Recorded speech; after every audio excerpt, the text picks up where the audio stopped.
주님이 보내셨던 제자들이 사역을 마치고 다시 주님께로 돌아왔습니다. 근데 중앙에 앞에 예수님이 제자들을 파송했잖아요. 그리고 지금 다시 제자들이 돌아왔습니다. 제자들이 어떻게 사역했는가에 대해서는 나와 있지 않아요. 대신에 그 공간에 세례 요한의 죽음이 삽입되어 있죠. 제자들이 어떻게 사역했는지에 대한 모습이 빠진 대신에 그 공간에다가 세례 요한의 죽음이 삽입되어져 있습니다. 그래서 하나님의 일이라고 하는 것은 목숨 바쳐 할 만한 그런 가치가 있는 일이다. 목숨 바쳐 일해야 된다. 그만큼 진리를 사수해야 된다라는 것을 말씀해 주고 있는 듯합니다. 제자들이 주님의 사역을 마치고 돌아왔잖아요. 돌아왔는데 성경은 이 제자들을 보고 제자라고 이야기하지 않습니다. 사도라고 이야기합니다. 그 이전까지는 제자를 사도라고 부르지 않았습니다. 그런데 사역을 마치고 난 뒤에 이들이 돌아오고 난 뒤에는 성경은 이들을 사도라고 얘기합니다. 아포슬. 이 뜻은 보냄받은 자들이죠. 보냄받은 자들. 주님으로부터 권한을 위임받아서 특정한 사명을 가지고 보냄받은 자들이었습니다. 덧붙이자면은 목사, 선지자, 사도 이것은 계급을 이야기하는 게 절대로 아닙니다. 일부 교계에서는 마치 이 사도의 직분을 계급처럼 인식하고 있는 곳도 있는데 잘못된 생각이에요. 목사 위에 선지자 있고 선지자 위에 사도 있다라고 하는 그런 의식을 가지고 있는 교단들이 있는데 정말 잘못된 거예요. 이런 식의 해석은 교회의 질서를 어지럽히는, 무너뜨리는 아주 위험한 발상입니다. 신사도들이 이런 개념이 아주 강하죠. 성경 그 어디에도 사도와 선지자와 목사의 관계를 수직적인 관계라고 이야기하지 않습니다. 그렇게 되어 있는 곳이 없어요.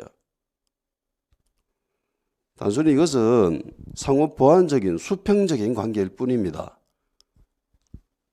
기능상의 직책인 거예요. 기능상의. 이건 절대로 계급이 아닙니다. 너는 선지자니까 사도의 말을 들어야 돼. 너는 목사니까 사도의 말을 들어야 돼. 라고 이야기하는 곳이 우리나라에 솔직히 별로 없어요. 미국에 많이 있죠. 그리고 미국에서 이렇게 물들은 일부 교회에서 이런 형태를 취하고 있습니다. 잘못된 생각입니다. 오늘 본문을 가지고 그리스도인들이 어떻게 사역해야 되는가에 대한 것을 간략히 한번 살펴보도록 하겠습니다. 그 위에 또 다른 걸 또 살펴보겠는데 우선 사역의 원리 첫 번째, 보냄받아야 된다는 거죠. 자신이 하고 싶다고 일하는 게 아니에요. 열정이 있으니까 내가 하고 싶으니까 그래서 일하는 게 아니라는 겁니다. 하나님의 일은 주님으로부터 보냄받아야 되는 거죠.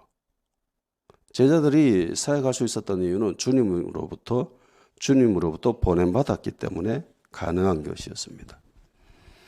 하나님의 일이란 것이 사람의 능력과 사람의 열정만 가지고 할 수 있는 일이 아니기 때문이에요.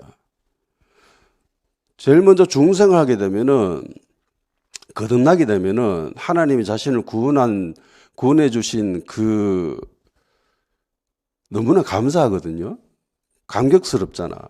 그래서 하나님의 나라에 대해서, 하나님의 일에 대해서 열정이 막 생깁니다. 그리스도인 사랑이 그 사람을 뜨겁게 만들기 때문에 어떻게 해서든지 하나님의 일을 하고 싶고 교회의 일을 하고 싶고 무엇이든지 하고 싶어요. 그리고 뭐든지 다 할 수 있을 것만 같습니다. 근데 어린아이가 할 수 있는 일이 있고 어른이 할 수 있는 일이 있잖아요. 어린아이가 할 수 있는 일에 어른이 그 일을 하게 되면은 이건 에너지 낭비죠. 자원 낭비입니다. 어른이 할 일을 어린아이에게 맡기면은 일을 그르치기 십상이죠. 그래서 각자의 능력에 맞게 감당할 수 있는 분량에 따라 그렇게 일을 맡기는 거죠. 세상에서 아무리 성공하고 잘난 위인이라 할지라도 그 사람이 교회 안에서 영적으로 어린아이라면은 그 어린아이 수준에 맞게끔 일을 맡겨야 된다는 겁니다. 더더욱 중요한 일일수록 하나님으로부터 보냄받아야 되겠지요. 교회로부터 목사님으로부터 보냄받아야 그 일을 할 수 있는 겁니다. 교회는 질서가 있고 그리고 질서를 지키는 것이 그것이 쿨한 겁니다. 그게 좋은 거예요. 두 번째는 자신의 일처럼 하라랍니다. 자신의 일처럼. 제자들이 보냄받고 난 후에 이들이 한 일을 보면은 억지로 했다라고는 도저히 생각할 수 없습니다. 왜냐하면 일을 너무너무 잘했기 때문이에요. 제자들은 부담감을 가지고 억지로 하지 않았다는 거예요. 자신의 일처럼 했습니다. 아주 기쁜 마음으로 일을 했습니다. 얼마나 열심히 했으면은 제대로 쉬지도 못했습니다. 제대로 먹지도 못하고 그렇게 정말 열심히 일을 했습니다. 이것은 자기 일처럼 일하지 않았다면은 도저히 할 수 없는 일이에요. 그리고 주님은 이 제자들의 사역을 보고받고 난 후에 제자들의 사역에 대해서 비교하거나 평가하지 않았습니다. 리더가 저지르는 실수 중에 하나가 사역자들을 비교 평가하는 거거든요. 좀 큰 교회에 보면은 늘 사역자들끼리 이게 비교하고 경쟁을 시킵니다. 담임 목사가. 이게 굉장히 안 좋은 일이거든요. 실적은 꽤 괜찮을지 몰라요. 그렇지만 부서끼리 경쟁을 해요. 이게 정말 안타까운 일이거든. 예전 부교육자로 사역할 때에 보통 이 주일학교 그리고 학생부 청년회 이 수련회가 다 이 방학에 몰려 있잖아요. 이게 분배를 잘해도 이렇게 겹칠 때가 있단 말이라. 겹칠 때 자원은 한정되어 있습니다. 그래서 청년들을 데리고 가려고 저마다 부서에서 다 청년들을 데려가려고 그렇게 몸부림을 치지요. 이 경쟁이 붙어가지고 청년들을 서로 데리고 가려고. 그래서 참 안 좋은 꼴을 보기도 했고, 그랬었습니다. 교회 안에서 부서끼리 경쟁해가지고 서로 욕하고 이게 말이 돼요, 이게? 이게 뭐 때문에 생겼냐면 경쟁 때문이거든. 경쟁. 세 번째는 질서 있게 하라입니다. 제자들은 철저히 질서에 맞춰서 그렇게 움직였습니다. 그들은 주님의 권능 아래서 철저히 순응했습니다. 우선 주님의 보내심을 받았지요. 보냄받지 않은 자들은 가지 않았습니다. 보냄받은 자들만 갔었죠. 그리고 주님의 하라고 하시는 일들을 잘했습니다. 그리고 그 일을 잘 마무리 짓고 난 뒤에는 모두 다 주님께 와가지고 모든 것들을 아주 상세하게 낱낱이 주님께 사역 보고했습니다. 교회가 가져야 될 중요 질서 중에 하나가 질서를 유지하는 겁니다. 교회는 질서를 유지해야 됩니다. 질서를 지켜야 돼요. 세상은 지 마음대로 하지요. 네 멋대로 해라라고 그렇게 하면서 지 멋대로 하십시오. 지 멋대로 하는 거 그것이 멋있다라고 하고 쿨하다고 하고 스웩 있다라고 이야기합니다. 그런데 교회는 질서를 지켜라라고 합니다. 교회는 질서 지키는 것이 그것이 쿨이고 그것이 스웩이 있다라고 이야기하는 겁니다. 그게 힙한 거예요. 세상은 교만하지만 교회는 질서를 지키면서 겸손해야 됩니다. 아멘. 네 번째는 잘 쉬어야 됩니다. 잘 쉬어야 돼요. 일주일 중 하루는 온전히 쉬는 날이죠. 안식일이라고 합니다. 하나님은 6일을 일하시고 마지막 날 쉬셨지요. 그래서 안식일을 지키라고 하셨습니다. 그리고 창조한 마지막 날, 6일째에 하나님은 인간을 창조했습니다. 그러니까 하나님은 6일 동안 일을 하시고 하루를 쉬셨잖아요. 그런데 인간은요, 창조되자마자 그 다음날 쉬었죠. 인간은 창조되자마자 일한 게 아니에요. 인간은 창조되자마자 쉬었습니다. 하루에 열심히 잘 쉬고 그 다음에 6일을 일을 하는 거예요. 일하고 쉬는 것이 아니었어요. 인간에게는. 달력을 봐도 한 주의 첫 시작이 무슨 요일이에요? 일요일로 되어 있죠. 일요일이 한 주의 제일 앞부분에 있습니다. 쉬고 6일을 일하고 굉장히 성경적으로 이게 달력이 그려져 있다라니까. 그만큼 인간에게 휴식이 중요하다는 것을 보여주는 거예요. 주님은 열심히 일하고 돌아온 제자들의 사역 보고를 듣고는 그들에게 이제는 쉬어라라고 얘기하십니다. 그들에게 휴식을 주신 거예요. 그리고 휴식에 필요한 것 주님께서 생각하시고 그것을 공급해 주시죠.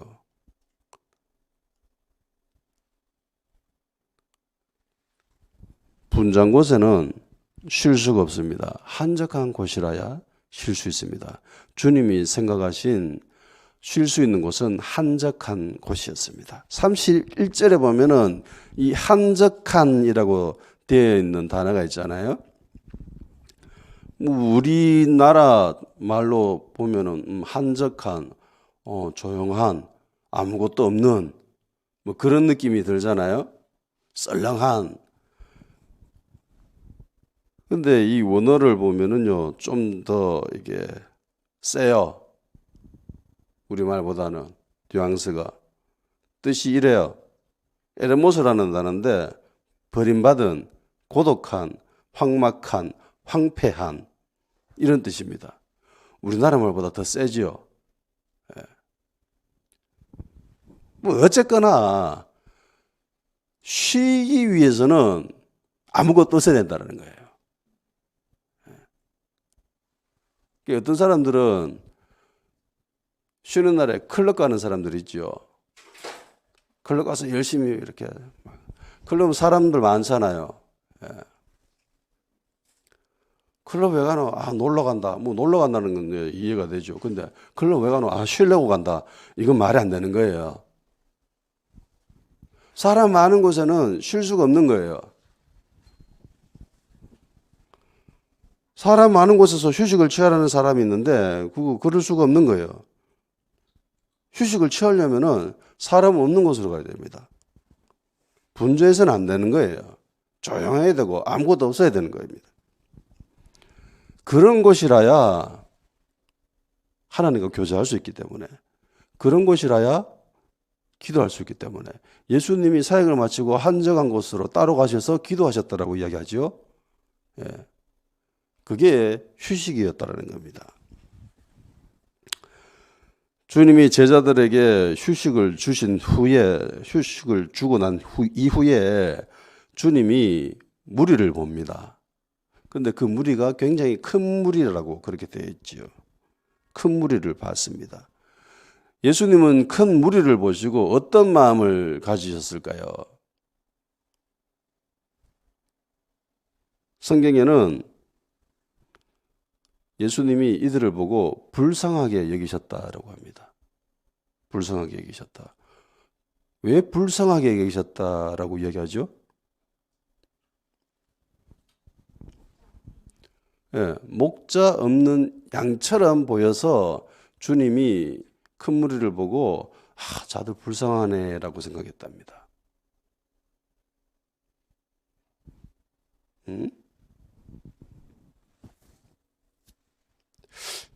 근데 좀 뭐가 이상하지 않습니까? 자, 우선은 양에게 목자가 필요하죠. 예, 양에게는 목자가 필요합니다. 근데 생각해 봐요. 어떨 때 목자가 필요할까요?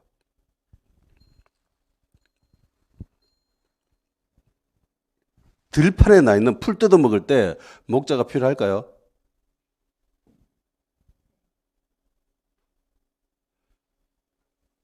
초원에 풀이 막 나가 있는데 풀을 뜯어 먹어야 돼요.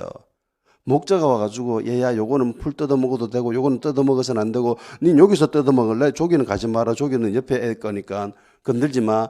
목자가 이런 걸 간섭해요. 양이 풀 뜯어 먹을 때는 목자가 필요 없습니다. 그러니까 목자가 쉴 수 있을 때는 양이 풀 뜯어 먹을 때입니다. 양이 풀 뜯어 먹을 때는 목자는 쉬면 돼요. 경계 가지고 경계를 하면서 그냥 지켜보는 거예요. 그냥 가만히 있으면 하는 일이 없는 거예요. 양에게 목자가 필요할 때는 언제일까요? 풀 다 떨어졌을 때. 그 목초지에 자라나 있는 풀들이 양이 다 뜯어먹어가지고 더 이상 뜯어먹을 풀이 없어. 그러면 목초지를 옮겨야 되겠죠. 어디로 가야 될지 모르잖아, 양은. 근데 목자는 알아요. 그래서 그때는 목자가 필요한 겁니다. 그리고 물 먹을 때, 초원에는 물이 없잖아요. 근데 물을 먹어야 돼요. 신호가 어디 있는지 양은 몰라요. 그럴 때 목자가 필요합니다. 그 집에 갈 때, 그 울타리 쳐져 있는 그런 안락한 그 집으로 갈 때, 양들은 어디로 간지 몰라. 근데 목자는 그 길을 알지요. 그래서 인도해 주는 거죠. 그러니까 목자가 필요할 때는요, 첫째는 방향성을 제시해 줄 때, 그때 목자가 필요한 겁니다. 어디로 가야 될지 그것을 목자는 알고 있죠. 그래서 양들에게 야, 이리로 가면 돼 라고 하면은 그냥 양들은 이렇게 쭉 따라가는 거예요. 또 하나는 맹수가 쳐들어올 때죠. 맹수가 공격해 올 때 그때 목자가 필요합니다. 진정한 목자라면은 늑대가 쳐들어오고 맹수가 쳐들어올 때, 양 잡아먹으러 올 때 그 목자는 목숨 걸고 양을 지키죠. 다윗이 그랬습니다. 근데 사꾼은 도망쳐버리죠. 도망쳐버립니다. 왜냐하면 그 양이 자기 게 아니기 때문에 도망친다라고 예수님이 말씀하고 계시죠.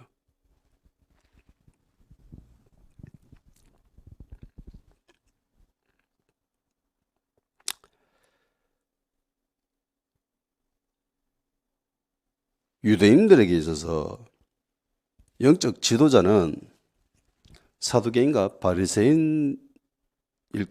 바리새인들이죠. 예. 당시에. 그런데 주님은 이들을 목자라고 인정하지 않습니다. 왜냐하면 이들은 돈을 사랑하기 때문이죠. 누가복음 16장 14절에 바리새인들은 돈을 좋아하는 자들이라. 이 모든 것을 듣고 비웃거늘이라고 되어 있습니다. 사두개인들은 원래 돈 좋아하는 건 모든 사람들이 다 알고 있었고, 근데 바리새인들도 돈을 좋아하는지 이거는 사람들이 갸웃갸웃하고 있는 그런 상황이었는데 성경은 바리새인들도 돈을 사랑하는 자들이다 라고 되어 있습니다. 너희가 하나님과 재물을 겸하여 섬길 수 없느니라 라는 그 말씀을 듣고 바리새인들이 비웃었다고 합니다. 왜 비웃었냐면은 돈을 사랑하기 때문에. 그러니까 얘네들도 목자가 아니죠. 사꾼인 거예요. 근데 예수님은 이 큰 무리를 보고 왜 목자 없는 양떼와 같다라고 말씀하셨을까? 도대체 이들이 어떤 짓을 했길래 한번 보세요. 큰 무리가 취하고 있는 행동이 어떤 것들일까요?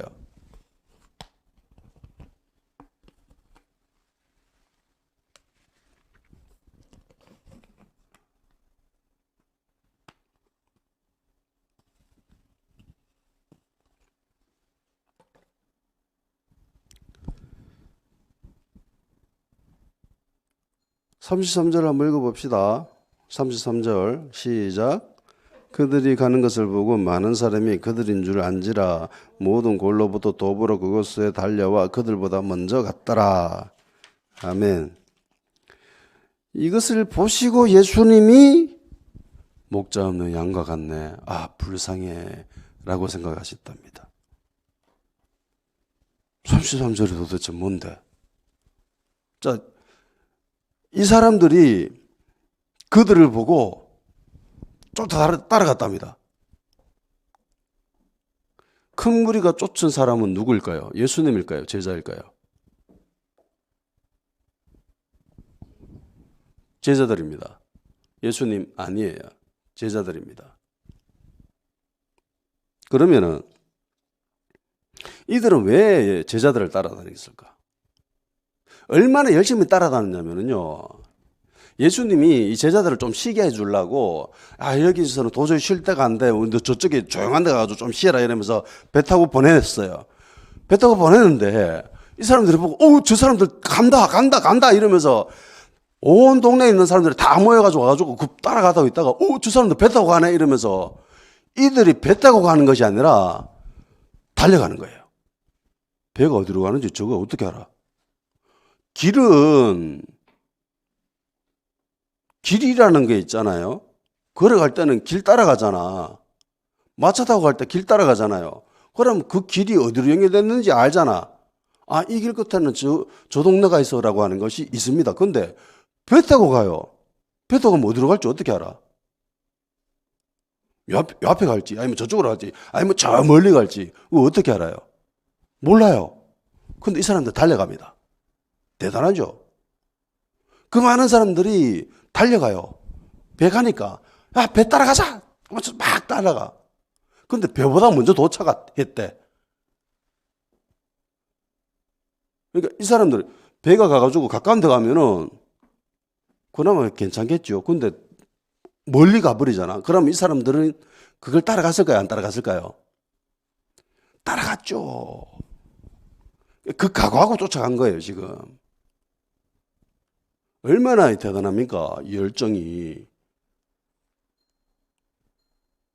나 같으면 못할 것 같아. 달리는 거 없는데 얼마나 힘든데 배보다 빨리 도착했거든. 정말 열심히 달려가. 정말 열심히 달려가 도착했는데 정말 제자들을 따라가는 그 모습이 너무나 열정적이고 헌신적이었는데, 뭐 솔직히 보면 감동받을 수도 있잖아요. 와, 제자들을 우리 공동체를 이렇게 따르고 있다니, 이러면서 뿌듯해 할 수 있는데, 예수님은 그 모습을 보고 불쌍해라고 생각합니다. 목자 없는 양과 같아. 그렇게 이해하시는 거예요. 왜 이랬을까?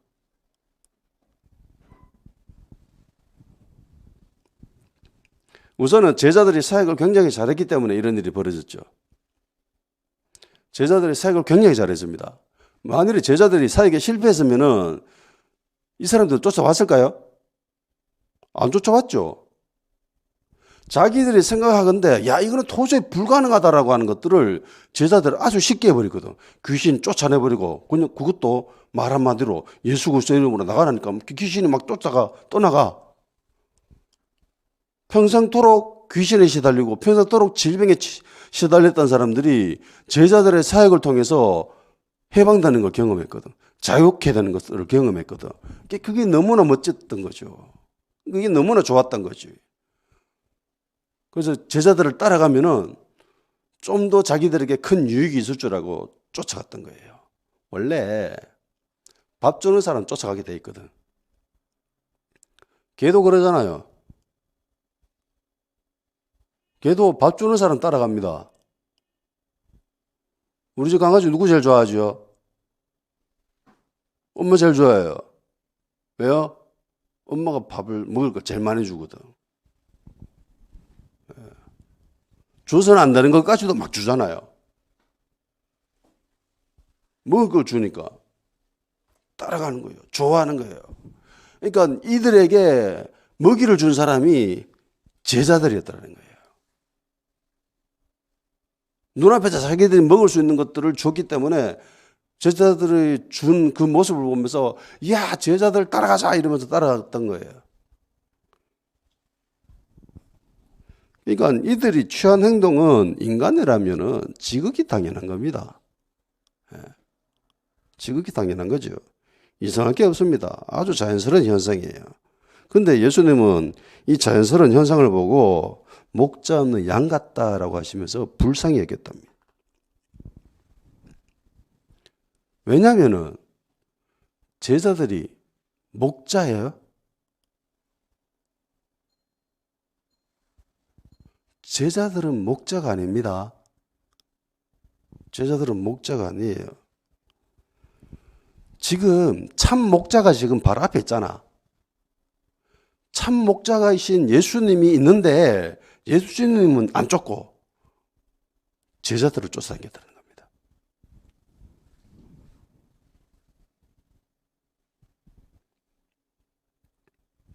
제자들은 반석이 아닙니다. 제자들은 산성이 아니고 제자들은 우리의 반석이나 산성이나 도움이 될 수가 없는 거예요. 오직 예수 그리스도만이 우리의 반석이시고 피할 산성이시고 우리의 도움이십니다. 아멘.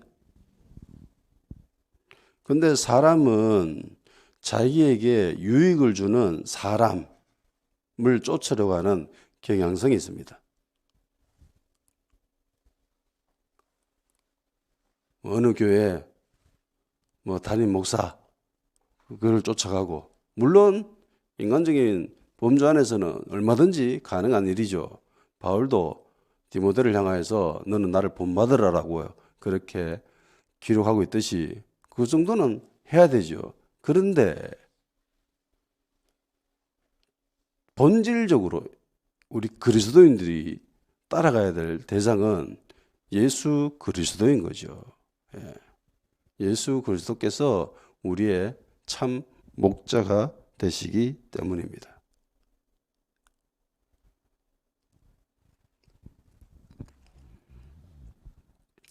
목자 없는 양들에게 필요한 것은 목자입니다. 방향을 잃어버린 양들에게 주님은 올바른 방향을 제시할 수 있습니다. 그래서 제자들을 쫓고 있었던 목자 없는 양과 같았던 이들을 향해서 예수님이 취한 행동이 뭘까요?